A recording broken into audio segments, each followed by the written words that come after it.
சின்ன பிள்ளைல ஊர் கோயில்கள்ல தொடர்ந்து காலையில 2 மணி நேரம் பாட்டு போடுவாங்க. எங்க வீட்லயுமே காலையில திருச்சா கேசட்ல 1 மணி நேரம் பாட்டு ஓடும். அந்த இசையோடு கூடிய பாட்டெல்லாம், அந்த சாமி பாட்டெல்லாம் கேட்டு கேட்டுதான் பக்தியை வளர்த்துக்கிட்டோம். அப்போ ஊருக்கு ஒதுக்குப்புறமா ஒரு பள்ளிவாசல் உண்டு. அங்க இருந்து பாக்கு சத்தம் கேட்கும். ஊருக்கு அக்கடைசியில பள்ளிவாசல், இக்கடைசியில வீடு.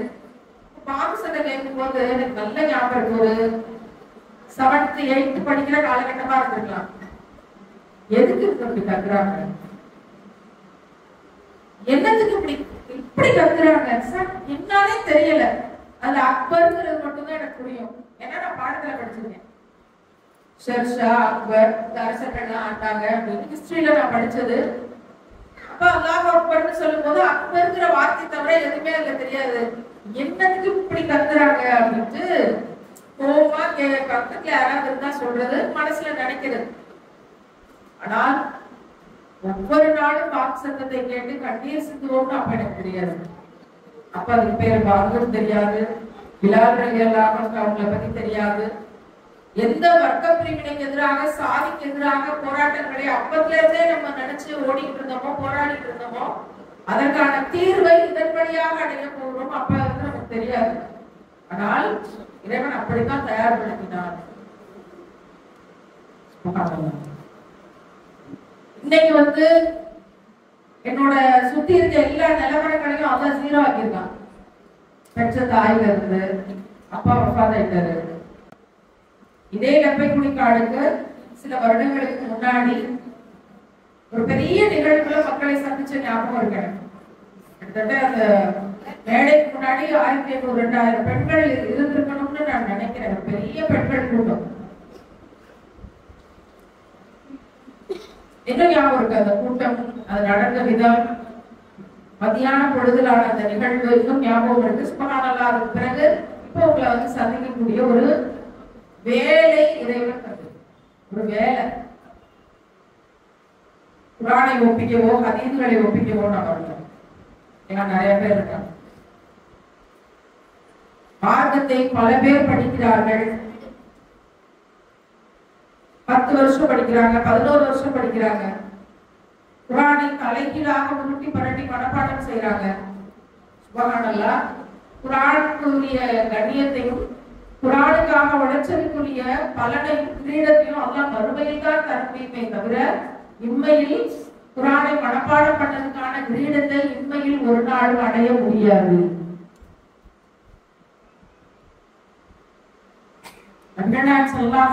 அவங்ககிட்ட போய் ஒருத்தவங்க சொன்னாங்களாம், நான் அவங்களை ரொம்ப நேசிக்கிறேன். எவ்வளவு நேசிக்கிறீங்க? உயிரினும் மேலாக நேசிக்கிறேன்.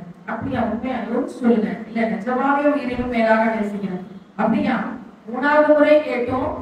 இல்ல என் உயிரை விட அதிகமாக உங்களை தான் நேசிக்கிறேன். அப்ப என்ன சொன்னாங்களா தெரியுமா?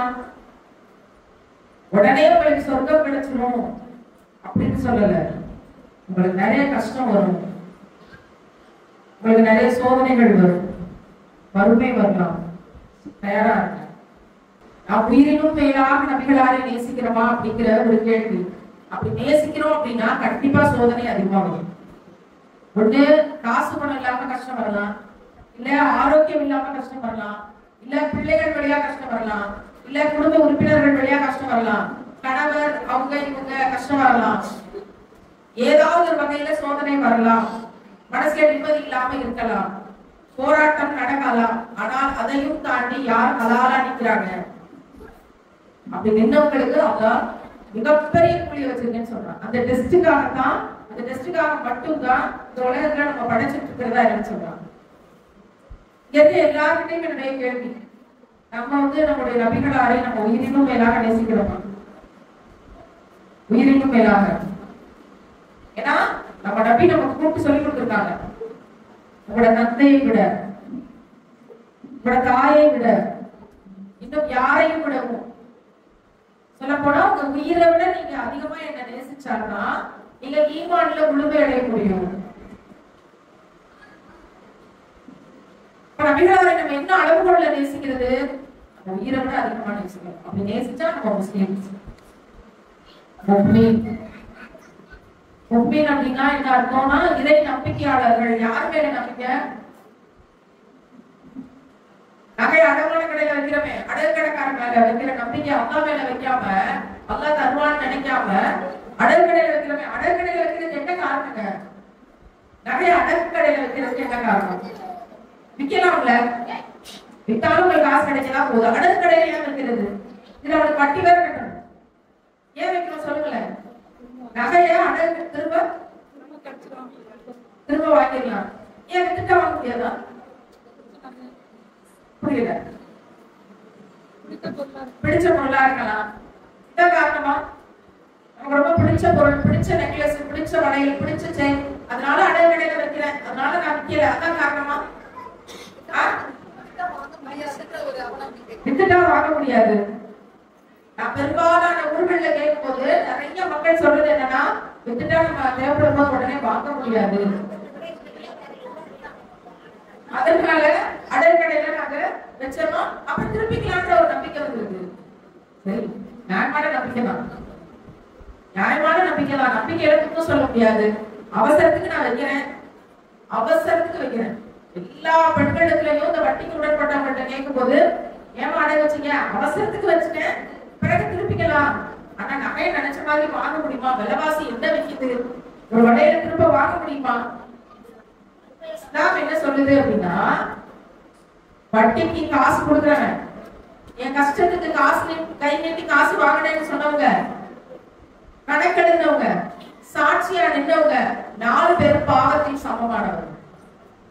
10 பைசா வட்டிக்கு ஒருத்த விட்டு குழைச்சு ஏமாத்தினானே, அவனுக்கும் நரகத்துல ரத்த ஆத்துல நடுப்பகுதி தான்.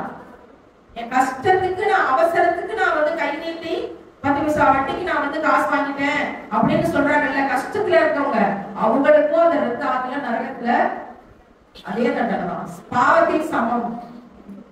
குர்ஆன்ல அல்லாஹ் சொல்றான், நான் உங்களுக்கு வியாபாரத்தை அனுமதிச்சு வட்டியை ஹராமாக்கிறீங்க, தடை செய்திருக்கேன்.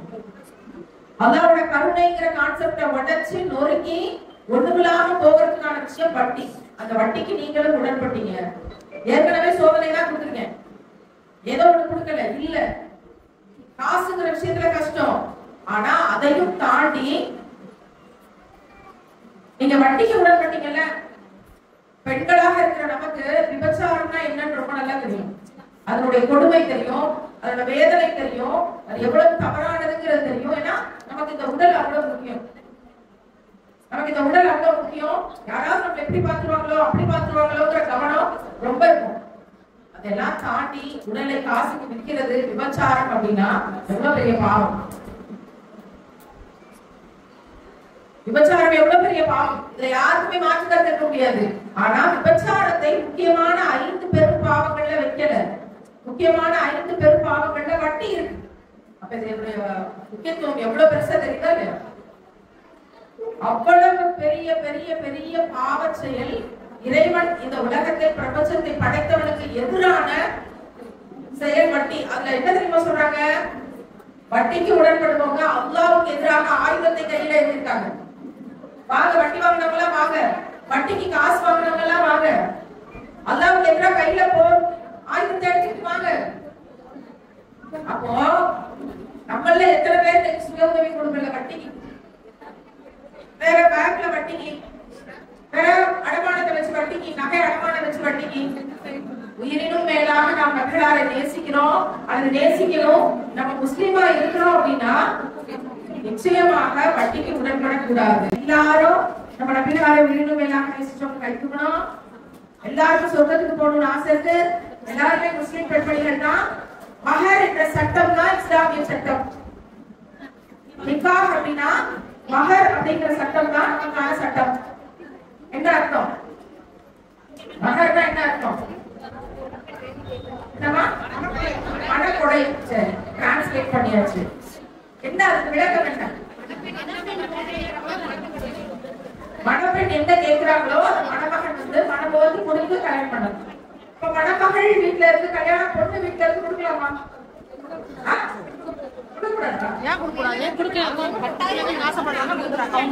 விருப்பப்பட்டா கொடுக்கலாம். நிறைய வச்சிருக்கேன், மகளுக்கு கொடுக்கலாம். விருப்பப்பட்டு கொடுக்கறத கொடுக்கலாம். யாராவது இந்த கட்டத்துல பாடுபடுறீங்களா?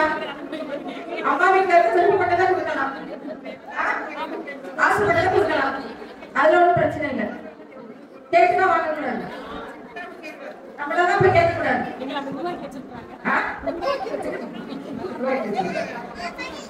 அம்மா வீட்டுல இருந்து போடக்கூடாதுங்க. நல்ல சட்டத்தை கவனிங்க. மணமகன் தான் கொடுத்து கட்டணும் அப்படின்னா என்ன அர்த்தம்? எடுத்து கட்டக்கூடாதுன்னு அர்த்தம். இங்க எடுக்கப்படுதா இல்லையா? மணமகன் தான் கொடுத்து கட்டணும்னா என்ன அர்த்தம்னா மணமகள் கொடுக்க கூடாதுன்னு அர்த்தம். அவங்க டிமாண்ட் வச்சு வாங்கினாதான் பிரச்சனை, அவங்களா கொடுத்தா பிரச்சனை இல்லை. இதுதான் நீங்க எல்லாரும் சொல்ற விஷயமா இருக்கு. அம்மா ஆசைப்பட்டாலும் கொடுக்கலாம், எங்ககிட்ட இருக்கு கொடுக்கலாம். மறைட்டி கேட்டுனா 50 பவுன் கொடுத்தாதான் நான் கல்யாணம் பண்ணுவேன் தான் சொல்லக்கூடாது, அப்பதான் கொடுக்க கூடாது. இப்படி எல்லாரும் அப்படிதான் நினைக்கிறோம். நல்லா கவனிச்சு பாருங்க.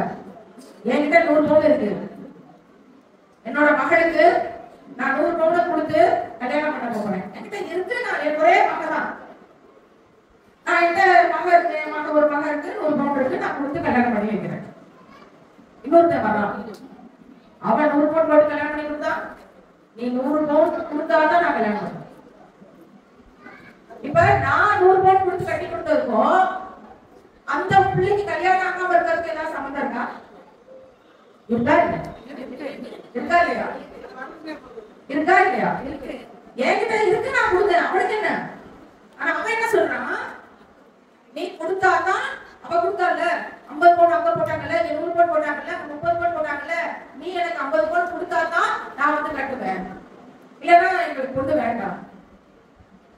பவுன் போட்டாதான் கட்டுவோம், இல்லைன்னா பொண்ணு வேண்டாம். 1 லட்சம் பிள்ளைகள் நகை போட முடியலங்கிறதுனால நிக்காக ஆகாம இருக்காங்களே, அவங்களுக்கும் எங்ககிட்ட இருக்கு அதனால நாங்க கொடுப்போம்னு சொன்னவங்களுக்கும் சம்பந்தம் இருக்கா இல்லையா? இருக்கா இல்லையா? மனசாட்சியோட யோசிச்சு பார்த்தா சம்பந்தம் இருக்கு. நமக்கெல்லாம் எவ்வளவு இருக்கு? பாட்டுக்கு இருக்க அறிவை விட நமக்கு அதிகம். ஏன்னா 6வது அறிவு அப்படின்னு இறைவன் நம்ம மனுஷனுக்கு தந்திருக்கான். பகுத்து ஆராய்ச்சி எது நல்லது எது கெட்டதுன்னு தெரியக்கூடிய அறிவாற்றலை மனிதனுக்கு இறைவன் தந்திருக்கான். ஆமாவா இல்லையா? ஆமா. என்ன பொறுத்த வரைக்கும் பெண்களுக்கு கூடுதலா இருக்குன்னு நான் நினைக்கிறேன். 10 மாதம் சுமந்து பெற்றெடுக்கக்கூடிய பெண்ணுக்கு சகிப்புத்தன்மையும் பொறுமையும் கூடுதலாக அறிவாற்றலும் அவளுக்கு இருக்குங்கிறது என்னுடைய கணிப்பு இருக்கட்டும். நபிகளாருக்கு எவ்வளவு அறிவாற்றல் இருக்கிறது தெரியுமா? அவங்க எழுத படிக்க தெரியாத உம்மி நபின்னு சொல்லப்படுறாங்க. ஆனா உலகத்தை அழிக்கக்கூடிய கியாமத் நாள் வரைக்கும் இந்த உலகத்துல என்ன நடக்க போகுதுன்னு கூப்பிட்டு அத்தனையும் படைத்த இறைவன் அப்படி கண்ணு முன்னாடி காமிச்சு கொடுத்தாச்சு. இப்ப இந்த மீட்டிங் முடிச்சுட்டீங்களா? எங்க போறீங்க? வீட்டுக்கா? யார் உறுதியா சொல்றது? கை தூக்க பார்ப்போம். இந்த மீட்டிங் முடிச்சதும் நான் வீட்டுக்கு போவேன். சொல்ல முடியாது. தெரியாது. இன்ஷா அல்லாஹ் வீட்டுக்கு போறேன். அவ்வளவுதான். இறைவன் நாடினால் வீட்டுக்கு போவேன். இறைவன் நாடினால் வீட்டுக்கு போய் ஒரு இன்சி டீ குடிப்பேன். இறைவன் நாடினால் நைட்டு தூங்குவேன். இறைவன் நாடினால் காலையில எந்திரிப்பேன். அவ்வளவுதான். நம்ம கையில ஒண்ணும் இல்லை அப்படிங்கறதா நமக்கான கொடுப்பனை. ஆனா ஒட்டுமொத்த அறிவாற்றலையும் நம்ம நபிக்கு இறைவன் தந்தார். இங்க இருந்து பக்கத்து ஊருக்கு போயிட்டு வர்றதுக்குள்ள எவ்வளவு பிரச்சனை ஆகுது.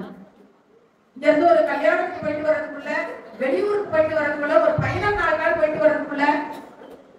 ஆனா இங்க இருந்து உடலோட நபிகளார் 7 வானம் தாண்டி போனாங்க. சித்திரத்தூர் புத்தகம் பார்த்தாங்க.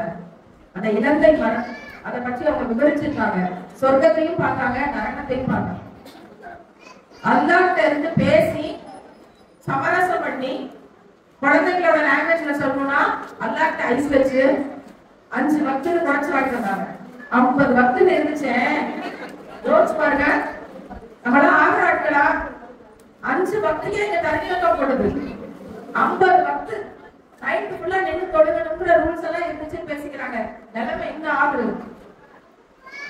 இப்ப நான் யோசிச்சு பார்த்தா என்னோட பலவீனத்துல நின்று யோசிக்கும் போது 50 வக்தெல்லாம் தொழுக முடியுமான்னா தெரியல. வாய்ப்பில்லைன்னு தான் தோணுது. ஏன்னா 5 வக்துக்கே பிரச்சனை ஆகுது பல நேரம், பல சமயத்துல. அப்போ 5 வக்துன்னு கேட்டு குறைச்சு வாங்கிட்டு வந்து உபத்துகளில் வந்து சிரமம் இல்லாம அவங்க நல்லபடியா சொர்க்கத்துக்கு போகணும். பலவீனமா தானே இருக்கும் பூமியில. அப்ப உயிரினும் மேலாக நம்ம நபிகளார் அப்படின்னு நம்ம பேசுறவங்களுக்கு எல்லா அறிவாற்றலும் இதுல நம்ம ஒத்துக்கிறோமா இல்லையா? சொந்தத்தின் கடவுளின் கண்ணால பார்த்து வந்தாங்களே, கியாமத் நாள் வரைக்கும் எல்லா அருமாச்சலும் தரப்பட்டுச்சு. அவங்க சொன்னாங்க மாப்பிள்ளை கொடுத்துதான் கட்டணும், எடுத்து கட்டக்கூடாது. ஏன் அப்படி தெரியாதா? இவங்கெல்லாம் இருக்கப்பட்டவங்க, அதான் தந்திருக்கிறான், அதனால நம்ம மகளுக்கு தராங்க, தந்து போட்டுமே. இருக்கப்பட்டவங்க கொடுத்துக்கங்கன்னு சொல்லியிருக்கலாமே.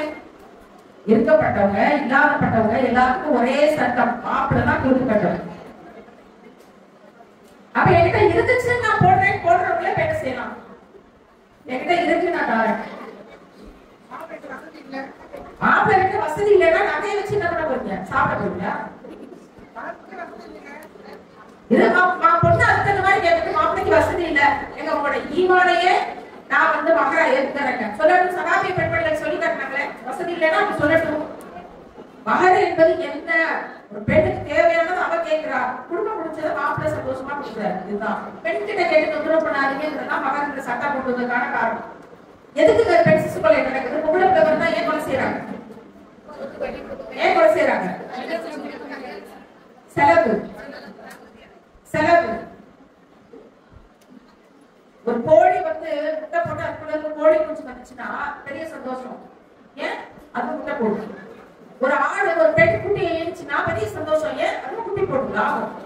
ஒரு மாடு பசுவை ஈனுச்சுன்னா அதுவும் வந்து குட்டி போடும், ஏன்னா லாபம். அங்கெல்லாம் பெண் குழந்தை பிறக்கும் போது ரொம்ப சந்தோஷமா லாபம் லாபம் லாபம் சொன்னாங்களே, பொம்பளை பிள்ளை பிறக்கும் போது மட்டும் என்ன லாபம் இல்லையா? லாபம் இல்லையா? செலவுன்னு சொல்றாங்க. செலவு, காசு சேர்க்கணும், கட்டி கொடுக்கணும், நகை போடணும், செலவு. 2025 பிரெக்னெண்டா இருக்கிற ஒரு பெண்மணி ஆஸ்பத்திரிக்கு போனா ஸ்கேன் பார்க்கணும். ஸ்கேன் பார்க்கிற இடத்துக்கு முன்னாடி போர்டு இன்னைக்கு மாட்டி வச்சிருக்காங்களா இல்லையா? கருவில் இருப்பது ஆனா பெண்ணா கேட்க கூடாது. கேட்டாலும் சொன்னாலும் டாக்டருக்கு சேர்த்து கடுமையான தண்டனை இருக்கா இல்லையா? போர்டு 2025 இந்த வருஷம் இருக்கா இல்லையா? இன்னமும் இருக்கேன். என்ன காரணம்? ஏன் சொன்னா என்ன? பொம்பளை பிள்ளை வயிற்றுல இருக்கிற பொம்பளை பிள்ளைன்னு சொன்னா என்ன? சொன்னா கருவை கலைச்சிடுறாங்க. இன்னைக்கு வருது.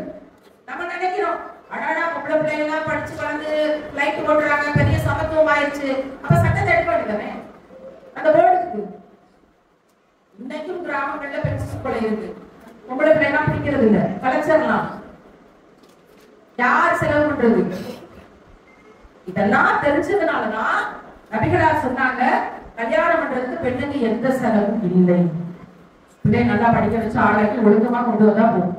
மாப்பிள்ளை தான் பொண்ணு கொடுக்கணும், பொண்ணு எதுவும் கொடுக்க தேவையில்லை. இப்படி ஒரு சட்டத்தை கொண்டு வந்தாங்க.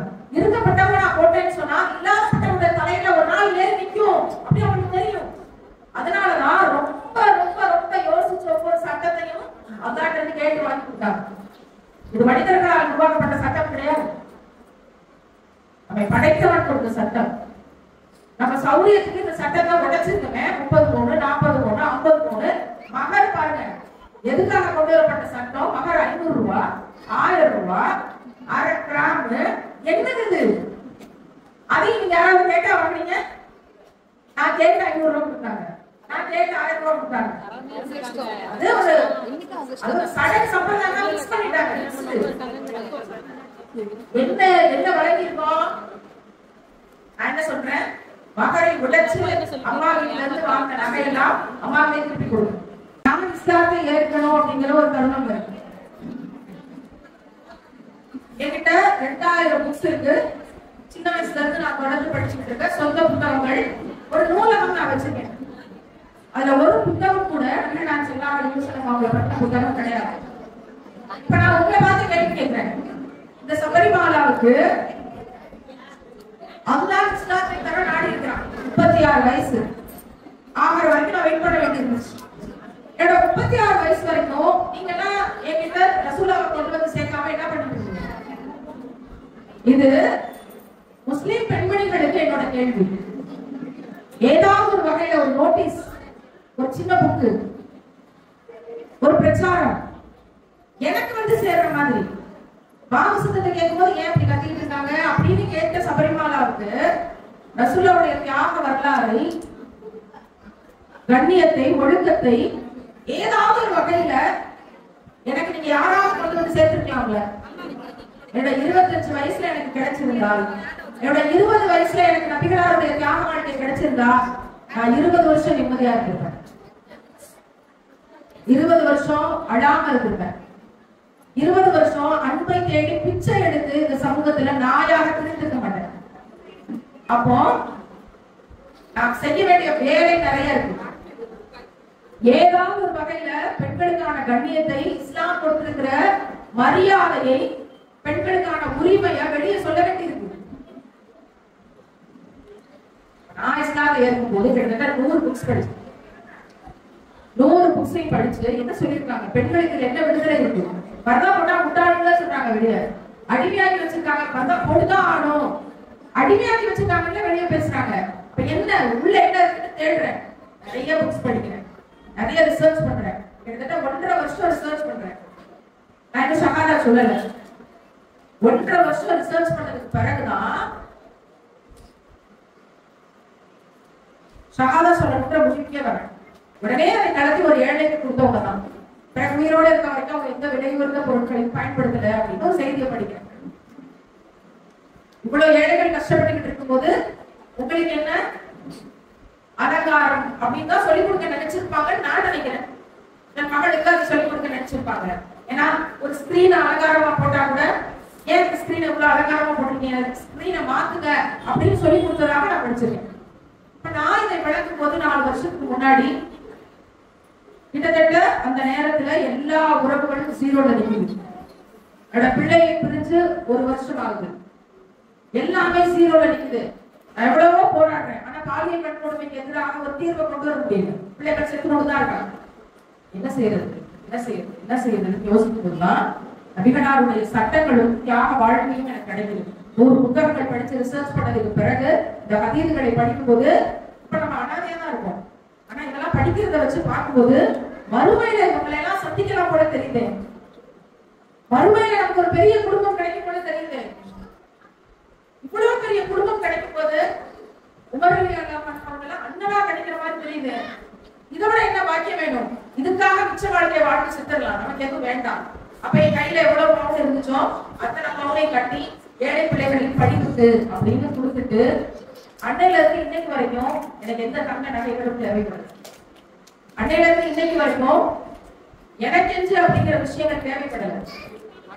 இன்னைக்கு நான் போட்டிருக்க இந்த ட்ரெஸ், பர்தா, இந்த மக்குனா, இந்த வாட்ச், என் கையில கொண்டு வந்திருக்க ஹேண்ட்பேக், என்கிட்ட இருக்க போன், நான் கொண்டு வந்திருக்க ஸ்டாண்ட், ரெக்கார்ட் ஆகிருக்க போன், இந்த மைக்கு, இது எல்லாமே யாரோ ஒருத்தவங்க எனக்கு வாங்கி கொடுத்தாங்க. யாரோ ஒரு சகோதரி எனக்கு வாங்கி கொடுத்துருக்காங்க. ஒரு ஊர்ல இருந்து ஒருத்தர் ஒன்னொன்னு வாங்கி கொடுத்துருக்காங்க. அல்லாஹ்வுக்காக. இதெல்லாம் யாராவது சொன்னா நம்புவீங்களா? நான் போட்டிருக்க செருப்புல இருந்து, என்னோட உடையில இருந்து, என்னோட கைப்பையில இருக்கிறதுல இருந்து அனைத்துக்கும் யாரோ சில பேர் பொறுப்பெடுத்து கொண்டு வேலை செய்து கொண்டிருக்காங்க. அவங்க அதை கவனிச்சுக்கிறாங்க. அதெல்லாம் எப்படி ஆகினாங்க? 4 வருஷத்துக்கு முன்னாடி யாருமே இல்ல, நான் அனாதையா இருக்கேன்னு நினைச்சு நீ செத்துடலாமா நினைச்சிட்டு இருந்தியோ? திருநெல்வேலியில ஒரு அனாதை இல்லத்துல அப்பாயின்மெண்ட் கேட்டு போன் பண்ணியோ? உனக்கு ஊருக்கு ஊர் நான் சொந்தங்களை வைத்திருக்கிறேன். இந்த 4 வருஷத்துல ஒவ்வொரு ஊர்லயும் ஒவ்வொரு இடத்துலயும் சொன்னால் யாரும் நம்ப மாட்டாங்க. இவ்வளவு நேசம், அன்பு, பாசம். இப்ப ஒரு அத்தாட்சி நான் காட்டுறேன். இப்ப இந்த பொருட்கள் எல்லாம் இங்க கொண்டு போட்டுருக்காங்க. என்னை பத்தி உங்களுக்கு எல்லாம் என்ன தெரியும், இதை நான் என்ன செய்வேன்னு உங்களுக்கு நம்பிக்கை? என்ன நம்பிக்கை? என்ன மாதிரியான உலகத்துல வாழ்ந்துட்டு இருக்கோம்? திருட்டும், கொலையும், கொள்ளையும், மக்கள் சொத்தை ஏமாத்துறதுமான ஒரு வாழ்க்கையை வாழ்ந்துட்டு இருக்கிறத கண்ணால பாக்குறமே. இது என்ன நம்பிக்கை? என்ன நம்பிக்கை? இறைவனிடத்தில் இருந்து உருவாக்கப்படாமல் இது நடக்காது. நான் இன்வெஸ்ட் பண்றேன். இறைவன் பிடரி நரம்புக்கு பக்கத்தில் இருக்கிறான்.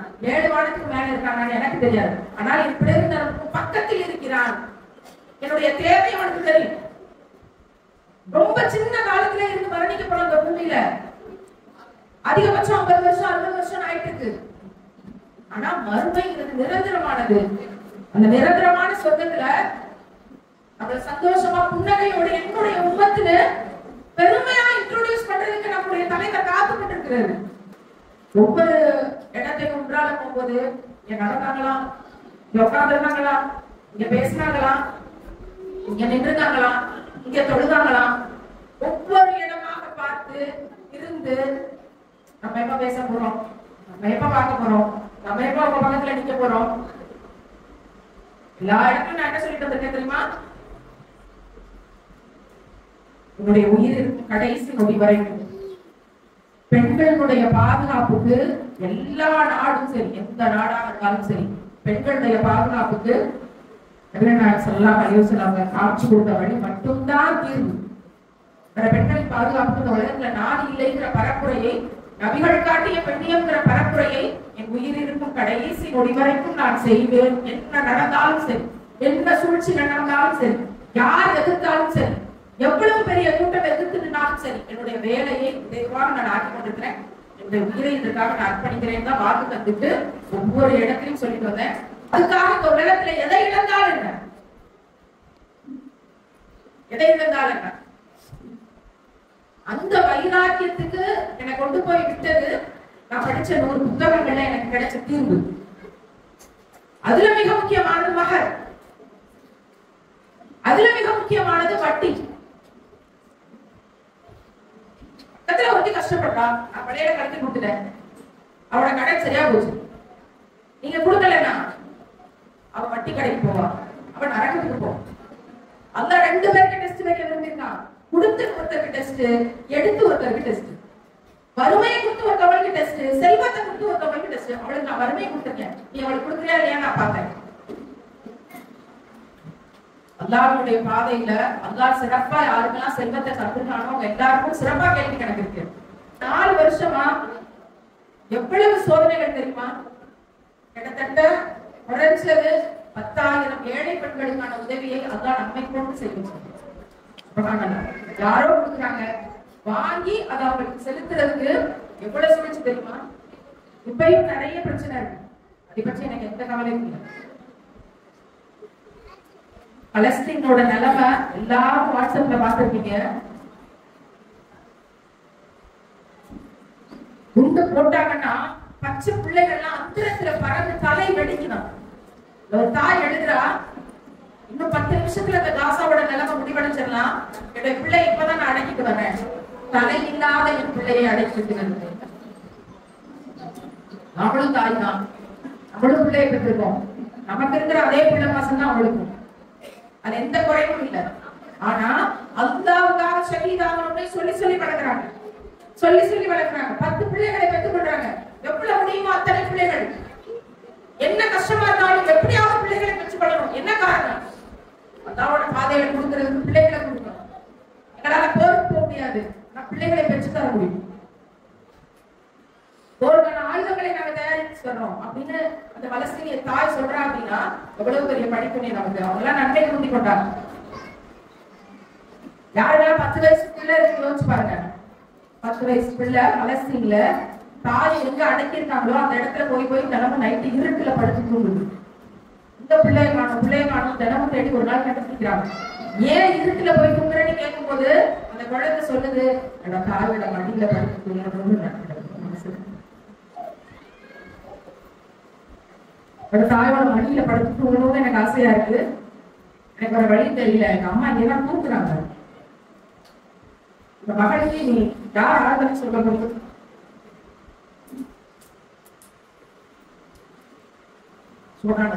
நேரடியாக அந்த குழந்தைகளுக்கு உதவி செய்யணும். நம்ம நிறைய 1400 வருஷத்துக்கு முன்னாடி நடந்த செய்தியை சொல்லல, பலஸ்தீன்ல நேத்து நடக்கிற விஷயத்தான் சொல்றேன். நேத்து முந்தா நேத்து இப்போ நபிமார்களின் பூமியை காப்பாற்ற வேண்டிய பொறுப்பைகளுக்கு இருக்கிற தலைமையில தூக்கி வச்சுட்டு இருக்காங்க. நபிமார்களுடைய பூமியை காப்பாற்ற வேண்டிய பொறுப்பு எங்களுக்கு இருக்கு அப்படின்னு தலைமையில தூக்கி வச்சுட்டு இருக்காங்க.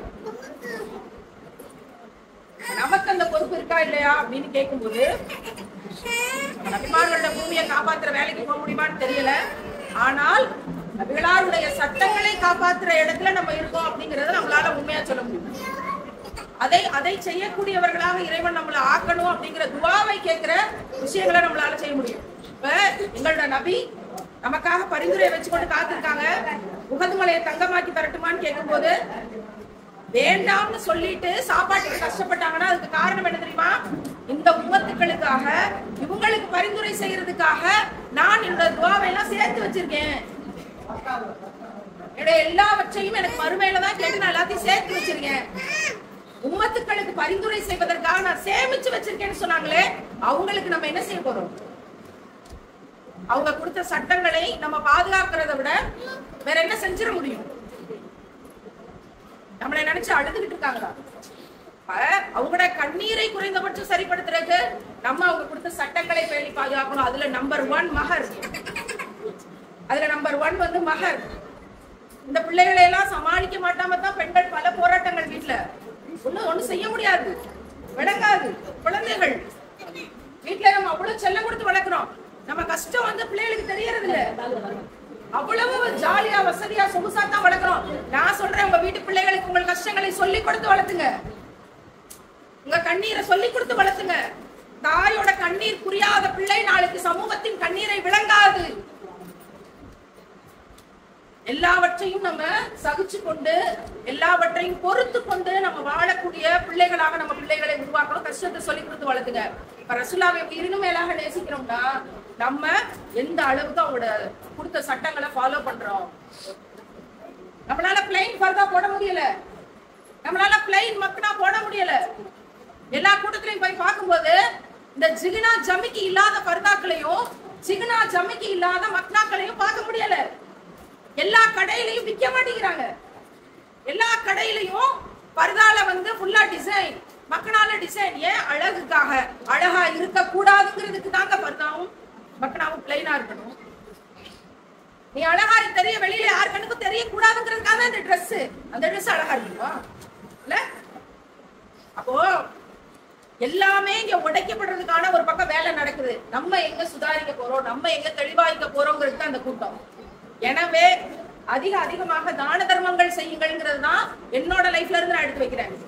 நான் கொடுத்த தங்க நகைகளை வந்து எவ்வளவு இன்னைக்கு இருக்கும் அப்படின்னா, ஒரு 60,000 ரூபான்னு வச்சுக்கிட்டாலும் ஒரு 10 லட்சம் ரூபான்னு வச்சுக்கலாம். நான் கொடுத்த தங்க நகைகள் வந்து ஒரு 10 லட்சம் ரூபாய் பெருமானம் உள்ளதா இருக்கும். அந்த 10 லட்சம் ரூபாய் ஒரு தராசுல வச்சு, இந்த பக்கம் தராசுல இறைவன் எனக்கு தந்த விஷயங்களை எல்லாம் வச்சா எதைக்குமே வந்து ஈடாக முடியாது. 28,000 கோடியை வச்சு அல்ல 700 மடங்கு பெருக்கி தருவேன்னு சொன்னானா இல்லையா குரான்ல? நான் கொடுத்த நகைகளுக்கு into 700 போட்டா 28,000 கோடி வருது, அல்லது 28 கோடி வருதுன்னு வச்சுக்கிட்டாலும் அந்த 28,000 கோடியை தராசுல வச்சு இந்த பக்கம் அல்லாஹ் எனக்கு 4 வருஷமா கொடுத்த விஷயங்களை வச்சா, அல்லாஹ் எனக்கு கொடுத்த விலை மதிப்பற்ற பொக்கிஷம் ஈமான், அதுல கிடைச்ச எனக்கு சகோதரிகள், அதுல கிடைச்ச அன்பு, அதுதான் கணக்குது. இந்த 28,000 கோடி கணக்கல்ல. இன்னைக்கு வாழ்நாள்ல என்னுடைய வாழ்க்கையை நான் ஒரு சாட்சியாக நான் காட்ட விரும்புறேன். அல்லாஹ் நம் பிடவி நரம்பு பக்கத்தில் இருக்கிறார். நம்ம கொடுக்கும் போது அது குறையறது இல்ல, கூடதான் செய்ததை தவிர குறையறது இல்லை. அல்லாஹ் திருப்ப தர்றான். எனவே வட்டி கடையில நகையை அடமான வைக்காம வித்துருங்க. அல்லாஹ் தருவான், அந்த விலையில தருவான், சிறப்பா தருவான். அல்லாவுக்காக நான் அடமான கடைக்கு போகாம நான் விற்க போயிருக்கேன். அல்லாவுக்காக வட்டியை தேர்ந்தெடுக்காம வியாபாரத்தை தேர்ந்தெடுத்திருக்கேன். அல்லாஹ் அவங்களுக்கு திருப்பி தருவான், இது நிச்சயம். எனவே அதிகமாக தான தர்மங்கள் செய்யுங்கள். சொர்க்கத்தையும் நரகத்தையும் காமிச்ச போது நரகத்துல யார் அதிகமா இருந்ததா? பெண்கள் எண்ணிக்கை அதிகமா இருந்துச்சு. இத கூட்டத்துல பேசும்போது உடனே அங்க இருந்த பெண்கள் எல்லாம் கேக்குறாங்க, ரசூலுல்லாஹ் நாங்க எப்படி நரகத்துல இருந்து பாதுகாத்துக்கிறது? எவ்வளவு விஷயம் இருக்கு. பொய் சொல்லாதீங்க, கொலை செய்யாதீங்க, கொள்ளையடிக்காதீங்க, புறம் பேசாதீங்க, கணவருக்கு கட்டுப்படாம இருக்காதீங்க, எவ்வளவு விஷயம் இருக்கு. வட்டிக்கு உடன் வைக்காதீங்க, இணை வைக்காதீங்க, பொறுமை இழக்காதீங்க, எவ்வளவு விஷயம் சொல்லலாம். ஆனா அதெல்லாம் அவங்க சொல்லவே இல்லை. ஒரே ஒரு விஷயத்தான் சொல்லி கொடுத்தாங்க. என்ன தெரியுமா? அதிகமாக தான தர்மம் செய்யும். அதிகமாக தான தர்மம் செய்யும் போது நம்முடைய உள்ளம் விசாலப்படும். நம்முடைய உள்ளம் விசாலப்படும் போது நம்முடைய உள்ளம் தூய்மைப்படும். நம்முடைய உள்ளம் தூய்மைப்பட்டாதான் அல்லாஹ்வை நெருங்க முடியும். அல்லாஹ்வை நெருங்கினாதான் குர்ஆனோட வெளிச்சம் நமக்கு கிடைக்கும். இல்லைன்னா நீங்க குர்ஆனை படிச்சுட்டே இருக்க வேண்டியது, அல்ஹம்துலில்லாஹி ரப்பில் ஆலமீன் ரஹ்மானிர் ரஹீம்னு ஓதிக்கிட்டே இருக்க வேண்டியதான். வெளிச்சம் எப்ப கிடைக்கிறது? அல்லாஹ்வை நெருங்கினால்தான் குர்ஆனோட வெளிச்சம் நமக்கு கிடைக்கும். குர்ஆனுடைய வெளிச்சம் நமக்கு கிடைச்சாதான் சொர்க்கத்தை நெருங்க முடியும், நரகத்திலிருந்து பாதுகாப்பு பெற முடியும், சைத்தான்கிட்ட இருந்து விடுதலை பெற முடியும். இதெல்லாம் நடக்கணும்னா நம்மளோட உள்ளம் கருணையும் மயமாகும். உள்ளம் கருணை மயமாகணும்னா கண்டிப்பாக அடுத்தவன் கவலைக்காக குறித்து கேட்கணும். எப்ப கேட்போம் தெரியல. தான தர்மம் செய்யுங்க, அதெல்லாம் நடக்கும்னு அல்லாஹ் சொல்றான். ஒவ்வொரு நாள் நடக்கும்னு அல்லாஹ் சொல்றான். எனவே அதிகமாக தான தர்மம் செய்யுங்கள். உங்களை சுத்தி இருக்கவங்களுக்கு உதவிகளை செய்யுங்க. நாங்க நிறைய பணிகளை ஆதரவற்ற ஏழைகளுக்கும் விதவை பெண்களுக்குமாக தேர்ந்தெடுத்தேன்னா, இன்னைக்கு ஒரு விதவை பெண்மணியை பாதுகாக்கலைன்னா எவனாவது வந்து சொல்றான் நான் 4 கல்யாணம் பண்றேன் அப்படின்னு. ஆனா நீதமா நடக்க மாட்டான். அந்தரத்துல தொங்க விட்டு நடு ரோட்ல விட்டு போறான், ஏமாத்தி விட்டு போறான். ஏற்கனவே அவன் ஏமாத்தப்பட்டுதான் அந்த நிலைமைக்கு வந்து நிக்கிறான். அவளுக்கு இன்னைக்கு நம்ம நிக்கல அப்படின்னா ஹராமான வழிக்கு போறதுக்கு ஏகப்பட்ட வாய்ப்பு இருக்கு சொசைட்டில. எனவே ஆதரவற்ற பெண்களுக்கும் விதவைகளுக்கும் நம்ம கண்டிப்பா கரிசனப்பட வேண்டிய தேவை இருக்கு. உம்மமாரா கைப்பொருள் திட்டத்தின் மூலமாக இதுவரைக்கும் நம்ம கிட்டத்தட்ட குறைஞ்சது ஒரு 90 பேருக்கு நம்ம கைப்பொருள்களை வாங்கி கொடுத்துருக்கோம். ஒரு கிரைண்டரை வச்சு நான் பொழைச்சு வாழ்ந்துக்கிறேன் மாவாட்டி, ஒரு தையல் மிஷினை வச்சு நான் தச்சு பொழைச்சுக்கிறேன். எவ்வளவு பேரு ஹலாலை கடினமா இருந்தாலும் கற்றுக் கொடுப்பதற்கு நம்ம ஒரு உதவி செய்யணுங்க. உதவி செய்யாம சொல்லிக்கிட்டே இருக்குதா? எனவே நமக்கெல்லாம் அதற்கு கடமை இருக்கிறது. உங்களை சுற்றி இருக்கிற விதவைகளின் மீது, ஆதரவற்ற பெண்களின் மீது கரிசனம் கொள்ளுங்கள். நாங்களும் அந்த பணியை நிறைய செஞ்சுக்கிட்டு இருக்கோம். நிறைய தேவைகள் இருக்கு. இந்த தேவை இருக்குன்னு சொல்லி ஃபண்ட்ரைஸ் பண்ண முடியாத சூழ்ச்சியான உலகத்துல வாழ்ந்துட்டு இருக்கோம். இந்த தேவை இருக்கு, இப்படி ஒரு விஷயத்த கட்டிக்கிட்டு இருக்கோம், இப்படி ஒரு விஷயத்த செஞ்சுக்கிட்டு இருக்கோம், அதனால நீங்க எல்லாம் அதுக்கு பங்களிப்பு செய்யுங்க அப்படின்னு நேரடியாக வந்து பேசி எடுத்து சொல்ல முடியாத அளவுக்கு சூழ்ச்சி இருக்கு. ஆனா அதை பத்தி எனக்கு கவலை இல்லை. எனக்கு இறைவன் அனுமதி தருகிற கடைசி நொடி வரைக்கும் அந்த வேலைகளை செஞ்சு கொண்டே நம்ம கடந்து போகணுங்கிறதா என்னுடைய நியத். இதோட இன்னைக்கு இங்க வந்து ஒரு டாய்லெட் கட்டி கொடுத்துருக்கோம். அந்த டாய்லெட்டை வந்து விசிட் பண்றதுக்காக தான் நான் வந்தேன். லெப்பைக்குடி காடுல ஒரு பெண்மணியுடைய வீட்டுக்கு கஷ்டப்படுறவங்களுக்கு நம்ம ஒரு டாய்லெட் கட்டி கொடுத்துருக்கோம். அல்ஹம்துலில்லாஹ் அதுக்காக தான் வந்திருக்கோம். பல மாவட்டங்கள்ல அந்த டாய்லெட்ஸ் கட்டி கொடுத்துருக்கோம். இது வரைக்கும் நம்ம கட்டி கொடுத்துருக்க டாய்லெட்ஸோட எண்ணிக்கை 25 டாய்லெட்ஸ் கட்டி கொடுத்துருக்கோம். அதுல ஒண்ணு லெப்பைக்குடி காடு உங்க ஊர்ல. அப்படின்னா ஒரு பெண் பிள்ளையோட உயிரை காப்பாத்திட்டு தான் நான் நினைக்கிறேன். நமக்கு தெரியாது எப்ப எங்க என்ன நடக்கும், நமக்கு தெரியாது. ஆனா பெண் பிள்ளைகள் இருக்கிற வீட்டுல, ஒரு பெண் வாழ்ற வீட்டுல கண்டிப்பா கழிப்பறை இருக்கும். அப்ப அவசரத்துக்கு எங்க ஓடுவா, இருட்டுல எங்க ஓடுவா, உடம்பு சரியில்லைன்னா எங்க ஓடுவா, பீரியட்ஸ்ல எங்க ஓடுவா? நாம் என்ன செய்யணுங்கிறத ஒரு சின்ன விஷயத்த செய்வோம், மிச்சதான் நல்லா செய்வோம். அதுதான் நம்மகிட்ட அல்லாஹ் கேட்கிற விஷயம். ஒரு சின்ன விஷயத்த தொடர்ந்து எனக்காக செய்யறவங்க யாரு? அல்லாஹ் செய்ய தெரியாதான்? நம்ம தான் ஆளா அவனுக்கு. ஆனா ஒரு பியூட்டியை தந்திருக்கிறார். நன்மையை விதைக்கவும் தீமையை தடுக்கவும் இங்க யார் இருக்கிறாங்க? அவங்க வெற்றியாளர்கள். அப்ப அந்த டாய்லெட்டுக்காக திறந்துக்கிறதுக்காக தான், அந்த டாய்லெட்டை விசிட் பண்றதுக்காக தான் வந்திருக்கேன். அதற்கு நடுவுல உங்களையும் சந்திச்சு இந்த செய்திகளை பகிர்ந்துட்டு போகணும் அப்படிங்கிற நோக்கத்தோட அடி வயிற்றுல இருந்து இவ்வளவு இது மேல சட்டம் பேச முடியல. ஆனா மைக்கு இப்பதான் வருது, எது சேர்ந்து. நான் நேரம் வந்து பெரம்பலூர்ல இருக்கிற பூலாம்பாடிங்கிற இடத்துல இருக்கணும். ஆனா இறைவன் இப்ப இந்த நோடி இங்க நிக்க வச்சிருக்கான். அங்கேயும் நம்ம ஒரு டாய்லெட் கட்டி கொடுத்துருக்கோம். அங்க போய் விசிட் பண்ணிட்டு அது பிறகு திருச்சியில போனோம். அடுத்த நாள் வந்து முழுக்க திருச்சியில விசிட் பண்ணிட்டு அடுத்து பழனி நாளைக்கு இப்படி தொடர்ந்து பல்வேறு மாவட்டங்களும் பல்வேறு ஊர்களையும் இந்த 20 டாய்லெட்ஸையும் விசிட் பண்ணி ஒரு 2 வீடு கட்டி கொடுத்துருக்கோம். குடிசை வீட கல்வி வீடா மாத்தி கொடுத்துருக்கோம். அவங்களையும் பார்த்து விசிட் பண்ணிட்டு போகணுன்ற பயணத்துக்கு நடுவுல உங்களை நான் விசிட் பண்ணிட்டு போறேன். சுபஹானல்லாஹ்.